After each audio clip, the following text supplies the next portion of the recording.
Саламатсызбы, Мирлан мырза, студиябызга кош келиптирсиз. Мына биз билгендей бир нече ай мурда сизди ушул биздин Бишкек шаарына вице-мэрликке кызматка алып келишти, же ошол орунга татыктуу болуп өзүңүз келдиңиз десем да болот. Иштеп баштадыңыз эле, андан берки жасаган жумуштарыңыз боюнча азын улак ошол социалдык сеттерден окуп жатып, мына жакында эле ошол тазалыктын пресс катчысы Жибек Карекеева менен болгон кайым айтышуу десек да болот, же болбосо пикир келишпестик десек да болот. Ушундай бир маалымат чыгып кетти. Ошол боюнча коомчулукка сиз өзүңүздүн ой пикириңизди бөлүшө кетсеңиз. Саламатсыңар. Эми ал жерде мен ал кыз менен айтышкан жокмун, сүйлөшкөн деле жокмун, чын айтканда. Бирок ошо сот тармактарда өзүбүздүн дагы, менин дагы досторум бар дегендей, азыр ошондой жаңы сөз чыкпадыбы. Анан мен ошол сөзгө жооп бердим. Мен комментарий бергенде деле болбойт го. Буну анткени ал өзү тазалыктын пресс катчысы бар, тазалыктын өз жетекчиси бар. Ал киши опыту чоң киши. Анан өздөрү маани берет го. Бирок жана айтып койчу нерсе, өзү тазалыктын жетекчиси дагы ошонун үстүндө өткөндө жыйналышта мен суроо бергем, азыр ошону менен иштеп атабыз. Ал жанагы иштеген жолдош деген адамдардын айлыгы жогорулат албетте, ал жерде талаш жок. Азырынча алардыкы аз эле. Алардыкы ушул азыр 10 000 дейм, 5 000 ушундай өздөрүнүн тарифи менен азыр ошонун үстүндө иштеп атабыз. Мына бүгүн дагы тазалыктын жетекчиси Рысбек Анакуч келип отуруп алып кетти. Кайра кагаздарда ошол экинчи күндөрү ошону бекитебиз. Уже Кудайым буйрса, жанагы техникалар да сатып алынат. Жанагы элдердин коопсуздугу да каралат.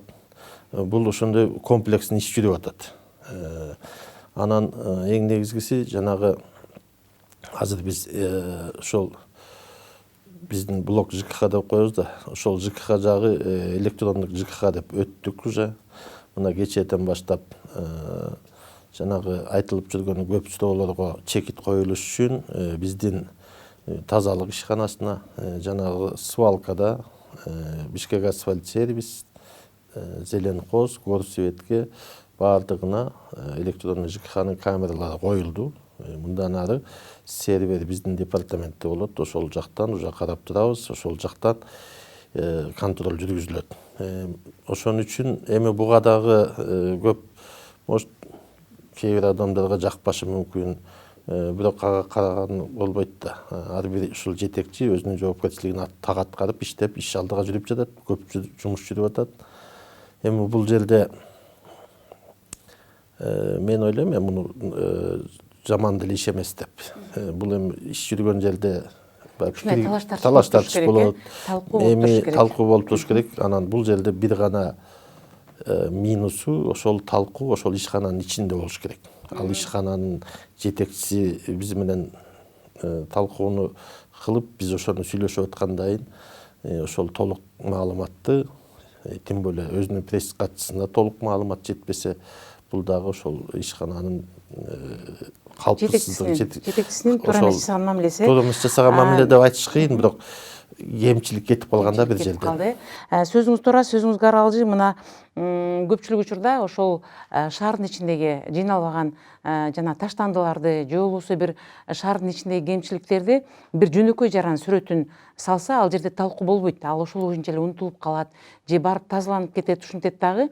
Ушул жетекчилерге айтылган сөздөр көп талкуу жаратпайт. Ал эми бүгүн деген ушу сиз менен Жибек айымдын ортосундагы нерсе абдан көп талкууга түшүп жатат. Анын үчүндө бул Жибек айымдын айтымына караганда, сиздин Инстаграмда 40 000ге жакын баракчаңызда сиздин жактоочуларыңыз бар.